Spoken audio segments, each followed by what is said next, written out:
Hello મિત્રો, તમારું સ્વાગત છે આપણી ચેનલમાં ભાવિક સ્વાધ્યાયપત્ર વિભાગ બી પેજ નંબર 14 અને 15. તો આપણે અગાઉ પ્રશ્ન નંબર 3 સુધી સોલ્યુશન કર્યું છે. આજે આપણે પ્રશ્ન 4 થી ચાલુ કરીએ. પહેલો પ્રશ્ન છે, નીચે આપેલા સમય સંખ્યાઓના અતિ સંક્ષિપ્ત સ્વરૂપે ફરીથી લખો. તો મિત્રો હમણાં તમને 25/45 આપ્યું, 25/45. તો હવે તમારે આ બંને એક ઘડિયામાં આવતો એક ઘડિયો બોલવાનો. તો 5નો ઘડિયો બોલો તો 55 25 થાય અને 5 નવા કેટલા થાય? 45 થાય. તો સરખા સરખા કટ થઈ જશે. 5 5 કટ થઈ ગયા. તો આન્સર આપણો શું થઈ ગયો? 5/9 થઈ ગયો. બીજો છે -44/72. 44/72 આપ્યું. તો આપણે 44 ની જગ્યાએ શું લખશું? 11 ચોકું 44 થાય અને 18 ચોકું કેટલા થાય?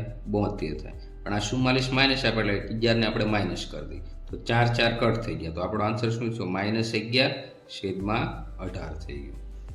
ત્યાર પછી -42/66 થયું. તો આપણે 42 ની જગ્યાએ શું લખ્યું? 6 + 42 થઈ જશે અને 11 6 કેટલા થઈ જાય? 66 થઈ જાય. તો 6 6 કટ થઈ ગયા. પણ આ માઇનસ નિશાન એટલે -7 શું થઈ જશે? 11 થઈ જશે. ત્યાર પછી ચોથો દાખલો છે -105/70. તો 15 7 કેટલા થઈ જશે? 105 થઈ જશે અને 10 7 શું થઈ જશે? 70 થઈ જાય. તો 7 7 કટ થઈ ગયા. અહીંયા 15 વધ્યા. હવે 15 ની જગ્યાએ 5 તેરી 15 લખી શકશું અને 10 ની જગ્યાએ 5 × 2 લખી શકીએ. તો હવે શું થશે? 5 5 કટ થઈ ગયા. તો વધ્યું શું? આ માઇનસ નિશાન એટલે -3/2 આપણો આન્સર થઈ. ત્યાર પછી પાંચમો દાખલો -8/4. તો 4 ની જગ્યાએ 8 ની જગ્યાએ 4 2 8 પણ માઇનસ નિશાને આગળ લખશું. અહીં માઇનસ છે અને 3 2 6 2 કટ થઈ ગયા. તો વધ્યું શું? -4/3. ત્યાર પછી છઠ્ઠો દાખલો -8/10. તો 2 ના ઘડિયામાં બોલો તો 2 ચોકું 8 થઈ જશે. 10 ની જગ્યાએ 2 પંચા 10 થઈ જાય. 2 કટ થઈ ગયા. તો વધ્યું શું? 4/5 પણ આ માઇનસ નિશાની છે એટલે -4/5. ત્યાર પછી 36/24. તો 12 તેરી 36 અને 12 દુ 24. તો 12 તેરી 36 અને 12 દુ 24. તો 12 કટ થઈ ગયા. તો આન્સર શું થઈ ગયો આપણો? 3/2 થઈ ગયો. ત્યાર પછી આઠમો દાખલો -3/15. તો 3 એકા 3 3 એકા 3 અને 5 તેરી 15. તો 3 3 કટ થઈ ગયા. બંને જગ્યાએ માઇનસ કટ થઈ જશે એટલે જવાબ શું થયો? 1/5 આપણો આન્સર થઈ ગયો. ત્યાર પછી દાખલા નંબર 9 -18/16. તો 2 નો ઘડિયો બોલો તો 2 9 18 2 8 16 પણ આ માઇનસ એટલે આગળ માઇનસ નિશાની. તો -2 બે ઉડી ગયા. વધ્યું શું? અહીંયા ઉપર 9 આગળ માઇનસ નિશાની અને છેદમાં કેટલા વધ્યા? 8. એ આપણો આન્સર થઈ ગયો. ત્યાર પછી 10મો 65/39. તો હવે 13 નો ઘડિયો બોલો તો 13 પંચા 65 થાય અને 13 તેરી 39 થાય. 13 કટ થઈ ગયા. તો આન્સર શું થયો આપણો? 5/3 થયો. ત્યાર પછી પાંચમો દાખલો છે, નીચેના વર્તુળની ત્રિજ્યા આપેલી છે તેના પરથી વર્તુળનો પરિઘ શોધો. તો મિત્રો અહીં આપણે ત્રિજ્યા કેટલી આપી છે? r = 28 મીમી આવી છે. હવે આમાં તમને માત્ર વર્તુળના પરિઘનું સૂત્ર આવડવું જોઈએ તો આપણે દાખલો ગણી શકીએ. તો વર્તુળનો પરિઘ બરાબર સૂત્ર શું છે આપણી પાસે? 2πr. 2m ના પાઈની કિંમત આપણે કેટલું લઈશું? 22/7 અને ત્રિજ્યા કેટલી આપી? r 28. તો 28 હવે છેદ ઉડાડી 28 ની જગ્યાએ 7 ચોકું 28 7 7 કટ થઈ ગયા.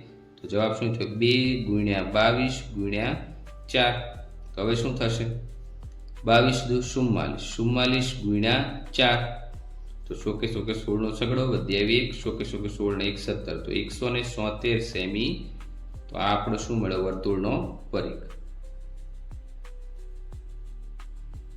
જો દાખલો શું આપ્યો છે? 21 સેમી. તો એમાં આપણે ત્રિજ્યા કેટલી આપી છે? 21 સેમી. ત્રિજ્યા બરાબર 21 સેમી.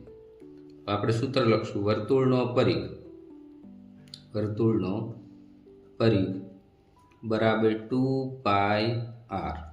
હવે 2m ના પાઈની કિંમત 22/7. ત્રિજ્યા r કેટલી આપી? 21. 21 ની જગ્યાએ 7 તેરી 21 7 7 કટ થઈ ગયા.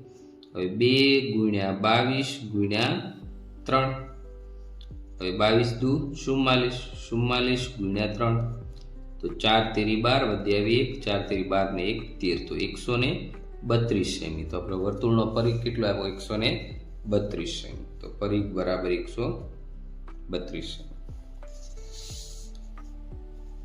ત્યાર પછી ત્રીજો દાખલો 14 સેમી. તો ત્રિજ્યા કેટલી થઈ આપણી? 14 સેમી. ત્રિજ્યા બરાબર 14 સેમી. સૂત્ર લખો વર્તુળનો પરિઘ. વર્તુળનો પરિઘ બરાબર 2πr. 2m નામ પાઈની કિંમત 22/7. ત્રિજ્યા આપણી 14. 14 ની જગ્યાએ 7 દુ 14, તો 7 7 કટ થઈ ગયા. વધ્યું શું? 2 ગુણ્યા 22 ગુણ્યા 2. 22 દુ 44, 44 ગુણ્યા 2 એટલે કેટલું થઈ જશે? 88 સેમી. ત્યાર પછી દાખલા નંબર 4. ત્રિજ્યા કેટલી આપી? 42. તો ત્રિજ્યાની જગ્યાએ આપણે 42 મીમી લખી દઈશું. જો મિત્રો અહીંયા આપણે મીમીમાં જવાબ છે તો અહીંયા આપણે બધા જવાબ મીમીમાં રાખશું. 44 મીમી ત્રિજ્યા. સૂત્ર લખો વર્તુળનો પરિઘ બરાબર 2πr થશે. 2m ના પાઈની કિંમત 22/7. ત્રિજ્યા કેટલી આપી? 42. 42 ની જગ્યાએ 7 6 42, 7 7 કટ થઈ ગયા. વધ્યું શું? 2 ગુણ્યા 22 ગુણ્યા 6. 22 દુ કેટલા થાય? 44. 44 ગુણ્યા 6 કરવાના થશે. તો 6 6 24, 24 નો છોકડો વધી આવી 2, 6 6 24, 24 ને 2 કેટલા થાય? 24. તો 266 મીમી. જો આમાં આપણે ત્રીજા મીમીમાં આવે એટલે આન્સર શેમાં આવશે? મીમીમાં આવશે. ત્યાર પછી પાંચમો દાખલો. એમાં તમને ત્રિજ્યા કેટલી આપી છે? 56 સેમી. તો ત્રિજ્યા બરાબર 56 સેમી. તો હવે લખશું વર્તુળનો પરિઘ. વર્તુળનો પરિઘ બરાબર 2πr. 2m નામ પાઈની કિંમત 22/7. ત્રિજ્યા 56.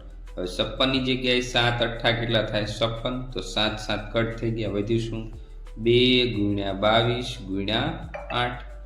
તો 22 દુ 44, 44 ગુણ્યા 8 કરશો મિત્રો એટલે તમને 352 મળશે. તો 352 સેમી આપણો શું થઈ ગયો?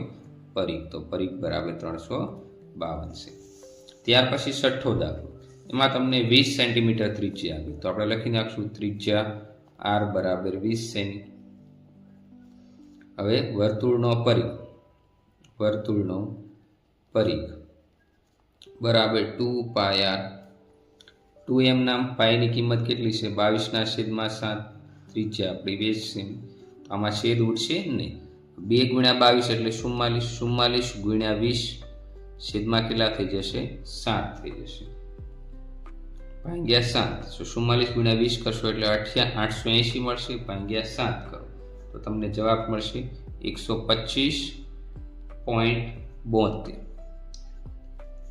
તો 125.72 સેમી થશે. તો 125.72 સેમી એ આપણો શું થઈ ગયો? પરિઘ. ત્યાર પછી પ્રશ્ન નંબર 6. સૂચના પ્રમાણે કિંમત શોધો. એમાં પહેલો દાખલો છે m બરાબર 2 હોય તો નીચેના પદોની કિંમત શોધો. તો મિત્રો જ્યાં m આપેલા હોય ત્યાં આપણે કેટલા મૂકી દેવાના છે? 2. તો આપણે લખશું m બરાબર 2. તો પહેલો દાખલો છે 9 -5 અને અહીંયા m આપ્યો તો એમની જગ્યાએ આપણે 2 લખી દઈએ. તો 9m ના 5 દુ કેટલા થઈ જશે? 10. તો 9 માંથી 10 કાઢો કેટલા વધે? 1. પણ આ મોટું 10 છે એટલે -1 આપણો આન્સર થઈ ગયો. ત્યાર પછી બીજો દાખલો. આમાં પણ આપણે m ની જગ્યાએ કેટલા મૂકવાના છે? 2. તો 3 m ની જગ્યાએ 2 એનો વર્ગ -2 પછી m ની જગ્યાએ 2 અને -7. હવે 3m ના 2 નો વર્ગ કેટલો થશે? 4. -2 દુ 4 -7. 3 ચોકું 12, 12 -4 -7. તો 12 માંથી 4 કાઢો એટલે 8 અને 8 માંથી 7 કાઢો એટલે 1. તો 1 આપણો આન્સર થઈ ગયો. ત્યાર પછી બીજો દાખલો. p બરાબર -2 હોય તો નીચેના પદોની કિંમત શોધો. એમાં 4p + 7. તો 4m ના p ની જગ્યાએ -2 + 7. હવે 4 દુ 8 પ્લસ માઇનસ એટલે -8 + 7. હવે 8 માંથી 7 કાઢો તો 1 વધે. મોટું પદ કયું છે 8, એની આગળ માઇનસ નિશાન એટલે -1 આપણો આન્સર. ત્યાર પછી -3p² વત્તા 4p વત્તા 7, તો -3 એમના pની જગ્યાએ કેટલા મૂકવાના -2 એનો વર્ગ વત્તા 4 pની જગ્યાએ -2 વત્તા 7 -3 એમના. હવે -2 નો વર્ગ તો -2 ગુણ્યા -2 તો 2 દુ 4 માઇનસ માઇનસ પ્લસ થશે તો અહીં શું આવશે 4 આવશે વત્તા 4 દુ 8 પણ કેવા 8 આ પ્લસ છે આ માઇનસ એટલે -8 વત્તા 7. હવે 3 ચોકું કેટલા થાય 12 પણ માઇનસ પ્લસ માઇનસ એટલે -12 વત્તે ઓછે ઓછા એટલે -8 અને વત્તા 7. હવે માઇનસ માઇનસ પ્લસ તો 12 ને 8 કેટલા થઈ ગયા 20 પણ આગળ માઇનસ નિશાની વત્તા 7 વત્તે ઓછા એટલે 20 માંથી 7 કાઢો તો 13 વધ્યો મોટું પદ 20 છે એટલે એની આગળ -13 નિશાની માઇનસ આવશે. ત્યાર પછી પ્રશ્ન નંબર 3 x બરાબર 4 હોય તો નીચેના પદની કિંમત શોધો. તો એમાં પહેલું છે 4 x ની જગ્યાએ આપણે 4 મૂકીએ અને -3 તો 100 કે 100 કેટલું થઈ જશે 16 -3 16 માંથી 3 કાઢો એટલે કેટલા વધશે 13 આપણો આન્સર થઈ ગયો. ત્યાર પછી બીજો દાખલો 19 - 5x નો વર્ગ તો 19 એમના -5 x ની જગ્યાએ આપણે 4 મૂકવાનો આખાનો વર્ગ અહીંયા વર્ગ આપ્યો છે એટલે તો 19 એમના -5 4 નો વર્ગ કેટલો થાય 16 થાય તો 19 એમના -16 પંચા 80 થાય. હવે 80 માંથી 19 બાદ કરો તો તમને કેટલા મળશે મિત્રો આપણો 61 પણ આ મોટું પદ 80 છે એની આગળ માઇનસ નિશાન એટલે આપણો આન્સર શું થઈ જશે -61. ત્યાર પછી પ્રશ્ન નંબર 4 એમાં શું કીધું છે n બરાબર -3 હોય તો નીચેના પદોની કિંમત શોધો. આપણે શું કરશું 5n - 1 તો n ની જગ્યાએ આપણે -3 મૂકવાનું તો 5 એમના -3 -1. હવે 5 તેરી 15 પણ આ પ્લસ માઇનસ એટલે -15 અને -1. હવે માઇનસ માઇનસ શું થઈ જશે પ્લસ 15 અને 1 16 થઈ ગયા પણ મોટું પદ 15 છે એની આગળ માઇનસ નિશાન એટલે આપણે શું થઈ જશે -16. ત્યાર પછી દાખલો છે 5n² વત્તા 5n - 2 n ની જગ્યાએ આપણે શું મૂકવાનું છે -3 તો 5 n ની જગ્યાએ -3 એનો વર્ગ વત્તા 5 n ની જગ્યાએ -3 અને -2 5 એમના. હવે -3 નો વર્ગ એટલે -3 ગુણ્યા -3 તો 3 તેરી 9 માઇનસ માઇનસ પ્લસ તો અહીં 9 થઈ જશે વત્તા 5 તેરી 15 પણ આ માઇનસ એટલે -15 -2 5 નવા કેટલા થઈ જશે 45 થઈ જશે પ્લસ માઇનસ માઇનસ તો -15 -2. હવે 45 માંથી 15 કાઢશો એટલે કેટલા વધશે મિત્રો 30 વધશે અને 30 માંથી 2 કાઢો એટલે કેટલા વધશે 28 તો 28 આપણો શું થઈ જશે આન્સર થઈ જશે. નમસ્કાર દોસ્તો, આવા જ વિડિયો જોવા ચેનલને સબસ્ક્રાઇબ કરો.